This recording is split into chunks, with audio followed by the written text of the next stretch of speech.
David?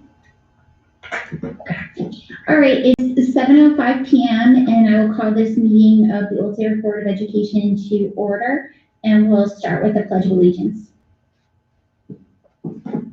I pledge allegiance to the flag of the United States of America and to the republic for which it stands, one nation, under God, indivisible, with liberty and justice for all. All right, and we'll start off this evening with our community communication and our report from our student Board of Education representatives. And I see that both of you are on, so take it away, Megan and Joe. Hi, everybody. Thank you again for having us. We're very happy to be here. I'm going to get the student report started.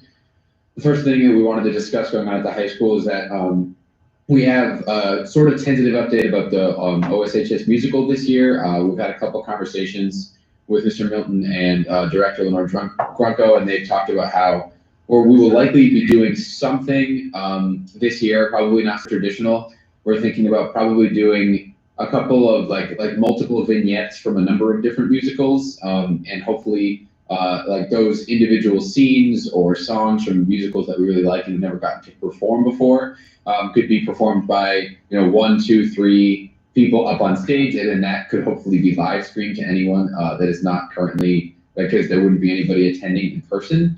So that's something we believe we're going to get started up in the next couple of weeks. So rehearsals will probably begin at some point in January. It will be full masks, but the drama club is very excited to be able to do at least something this year. So that's something that we will have more updates on moving forward.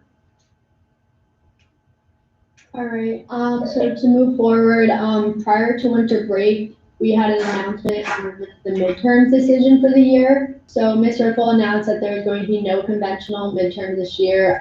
Instead, these days are going to be full days of school as opposed to half days. And the 0.1 credit that is usually allotted to midterms will be taken out of the calculations of grade this year. And this calculation was done by the math department to make sure that this wasn't really going to mess up anything big, but it seems like everything's going to work out fine. Some AP and UConn courses may still give midterms for practice, but there's not going to be any grades for these assessments. And teachers at other levels, such as CP and honor, some teachers are going to use this time to review. Some teachers are still going to give some type of test and just not count it. Just kind of as a review of knowledge. Teachers are going to use this time to continue moving forward if they feel that their class is behind. So every teacher is really handling this differently, but in the end, there will not be midterms.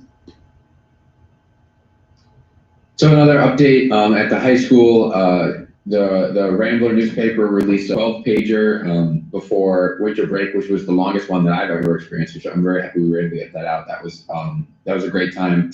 And we're hopefully going to have similarly in-depth editions moving forward, because we have like a really, our staff this year has lots of gusto and they're putting out lots of great stuff. So hopefully going forward, we're going to have similarly long and in-depth editions, which we're very excited about. Next up, we have weekly advisory meetings. So students have been viewing virtual advisory meetings every Tuesday throughout the month of January for about 30 minutes to cover various topics, anywhere from self-care to college and career readiness. Last week's advisory was a presentation from the college and career readiness staff, Ms. Using and Ms. Fawcett, about the future of college and career readiness within the graduation requirement and different ways that students are going to be able to fill this requirement. This week, the senior class had a one-on-one meeting with Ms. Fawcett and Ms. Using to further that conversation and have it be more specific towards what the seniors can do and kind of setting the seniors up for the spring and what their college readiness is going to look like with scholarships if seniors are finishing up applications and stuff like that. And then the underclassmen had a different presentation. Thank you. And then another thing at the high school is that moving forward, we've had sort of winter sports have been sort of slow in the uptake, understandably, this year due to COVID and everything. So The CAA had a meeting on January 7th to discuss winter sports, and they decided that they're on track to start January 19th, and that the initial precautions and strategies because of COVID-19 will be shared with schools moving forward. There's another meeting planned for January 14th to further discuss and review guidance from the Department of Public Health. So definitely the students are happy that we're going to be able to get winter sports underway relatively soon. To finish up on our report tonight, we have the NHS Induction. So on December 21st, there was a virtual National Society induction. This year there were 27 new inductees, and although the induction was online, the seniors had agreed to make a video about each of the students that were being inducted. This was put into an iMovie, which was presented during the induction. So the induction was done through Google Meet, and it was practically all on the video. It started with Mr. Flager, who is in charge of NHS. He did a little talk, and then it was an iMovie with all the presentations put together and everything. So it was a really good induction, although even with COVID, it was still very special for those inductees. But yeah, that's all we have. So if anyone has any questions, please let us know. Thank you, guys. Great. Thank you guys very much for your presentation. And I thought that was an impressive rambler too, Joe. That was a lot of, I was like, wow, this is a real newspaper. Impressive. So questions for student representatives. Eileen, go ahead. And you're still on mute. There we go. It's a fabulous report. You're both very sophisticated in your public speaking. Hard to imagine that you're high school students. I think it's really exciting about the Ossabac High School musical update. I think that'll be really fun, and at the same time capture what Joe said, the opportunity for some music and costuming of shows that maybe hadn't been selected. I think that's really exciting, and so I'm looking forward to that. And the Ramble update, is there a way to get a copy of that? Yeah, I believe it was sent out virtually to all the students and all the staff. I can see if I can find that, and maybe I can send it over to Mr. Gerbers, and then he can send that out. That would be terrific. Of course. And additionally, it's terrific in terms of the weekly advisory meetings. I think it's a great opportunity. Are students able to generate some of the topics that they would like to see addressed during the weekly advisory meetings? Who sets the agenda for that? I think so far it's been done mostly through guidance, but I know in the past that students have been involved in the topics.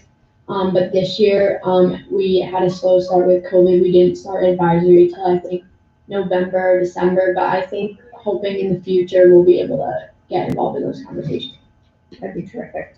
Congratulations to everybody who got into the National Honor Society, and if there's a way, do you know if they saved that link to be able to watch it?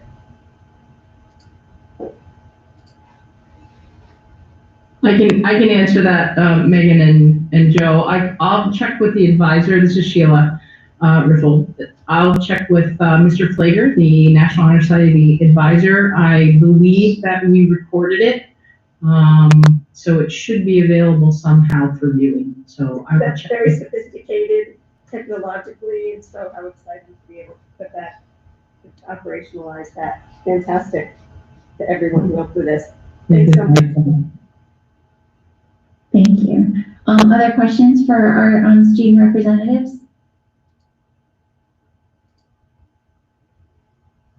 Jan, if you're talking, you're on mute. Just wanted to make a point about winter sports.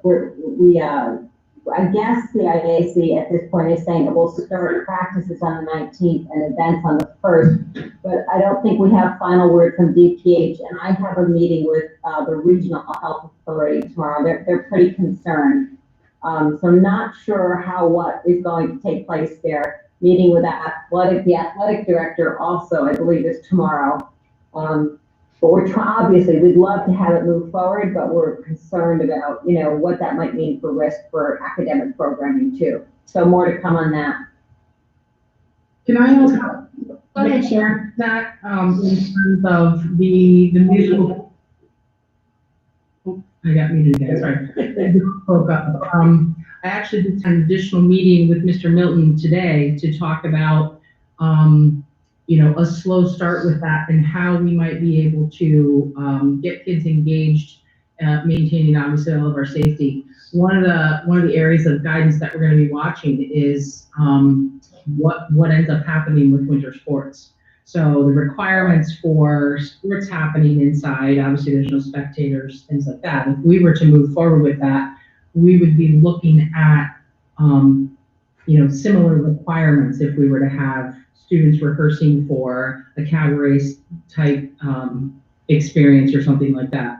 We talked about the limit of students who could be in the auditorium at once. We wouldn't have more larger than a quartet in terms of performances, and probably the majority of performances would be solos, duets. So, we're going to try to make sure that we're aligned with what the CIAC and DPH is recommending in terms of moving forward, depending on where we end up ultimately with winter sports. So. Thanks, Sheila. I appreciate that. Other comments or questions? This is George. Go ahead, George.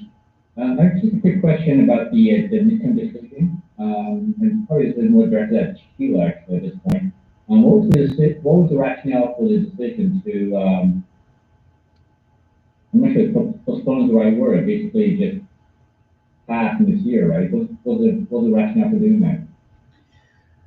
There were several factors involved, Mr. Chang. I think the main one was the level of stress and the level of uncertainty. We needed to make a decision prior to now, and going into the holiday, when we're looking at between Thanksgiving and Christmas, we had certainly had a couple of situations of contact tracing and quarantining at the high school.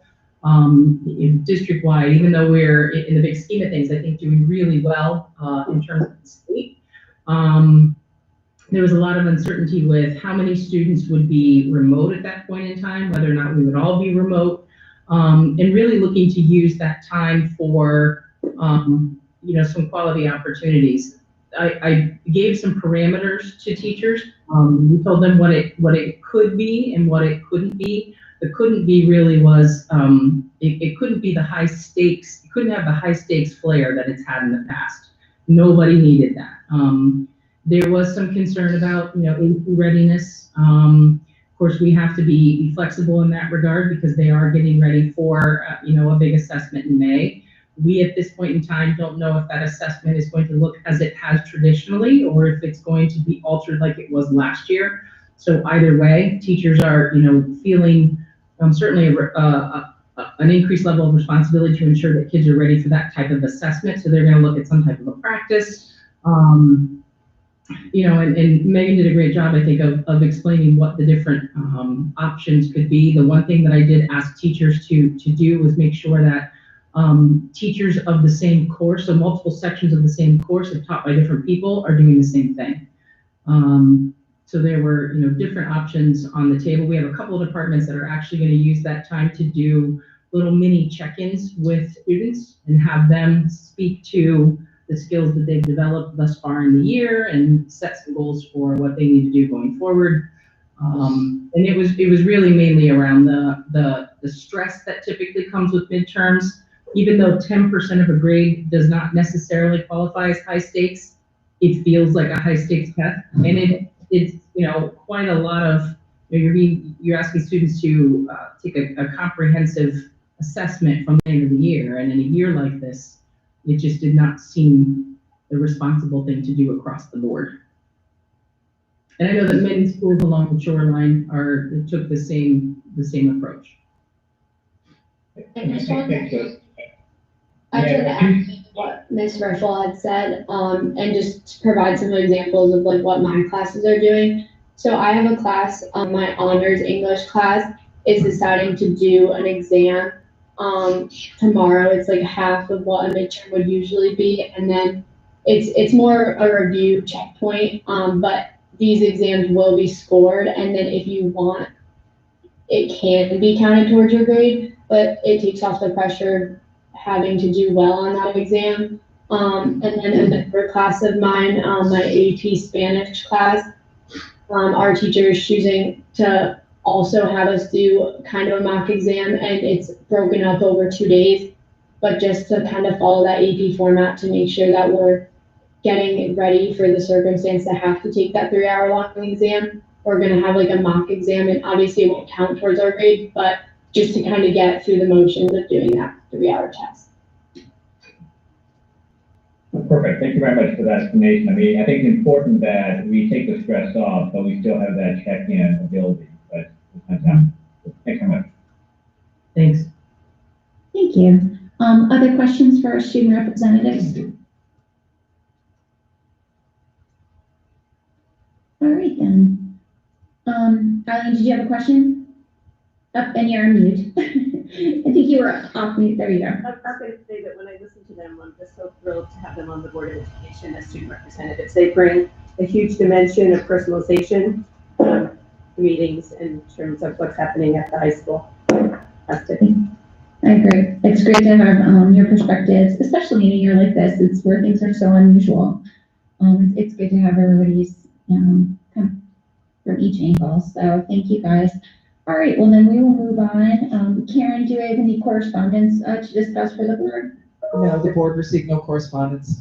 Okay, thank you, Karen. All right, our next item on the agenda is we're looking for a motion to approve our Board of Education regular meeting minutes from our December 8th meeting. Do we have somebody to make that motion? Looks like moved by Eileen and seconded by Karen. All in favor, aye, or show of hands? Aye. Any opposed? Any abstentions? Looks like Karina. Okay. I wasn't present, so. Okay. Thank you, Karina. All right, so moved. And next up on our agenda is our budget presentation. And I will turn it over to our Jan and Julie, who will assist by the story. Special guest this week. Good to see you. Thank you, Chairman Barrows, and thank you to all of the administrators who are here tonight because they really represent the initial work of the budget that gets done, and they have an opportunity to provide some of the details that you may be interested in, or we may call on them to provide some of those details. As you know, and with apologies to the Budget and Fiscal Committee who went through this very carefully with us, many thanks. As you know, this process begins back in early October, late September, and the bulk of the work stays in the buildings and at that level until, into the end of October and November when the central office gets hold of it and begins to do its, I'll say magic, because I do think the business department does do magic when it comes out on the other end in this presentation. Our presentation tonight, unless there's reason to change it, will look very much the same when we go to the Board of Finance. We